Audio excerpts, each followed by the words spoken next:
Nous nous trouvons en ce moment même devant le palais de l'Élysée où le président Emmanuel Macron a passé les dernières heures en concertation avec ses équipes pour essayer de trouver une stratégie afin de contrer la montée de l'extrême droite lors de ces élections législatives. Macron qui a demandé à ce que chaque circonscription soit étudiée pour trouver des alliances, y compris avec la gauche, contre le RN. Le Premier ministre Gabriel Attal qui a clairement dit pas une voix ne doit aller au RN.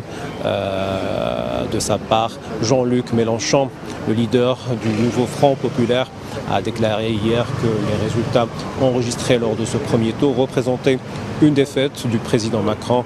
Mélenchon qui a aussi appelé les candidats de son parti qui ont terminé troisième lors de ce premier tour à se retirer en faveur des autres candidats, des autres partis lors du deuxième tour pour faire barrage à l'extrême droite. Marine Le Pen, la présidente du Rassemblement national, qui a remercié hier les partisans de son parti pour le score enregistré lors de ce premier tour, a déclaré que l'objectif désormais est d'obtenir la majorité absolue lors du deuxième tour dimanche prochain.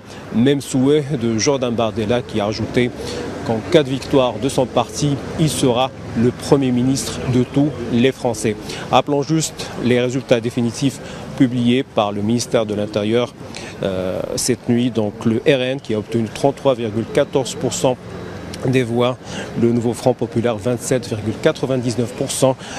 La majorité gouvernementale a quant à elle obtenu 20,76%. Rappelons juste que 305 circonscriptions seront concernées par des triangulaires lors du deuxième tour dimanche prochain, un record dans l'histoire de ces élections législatives.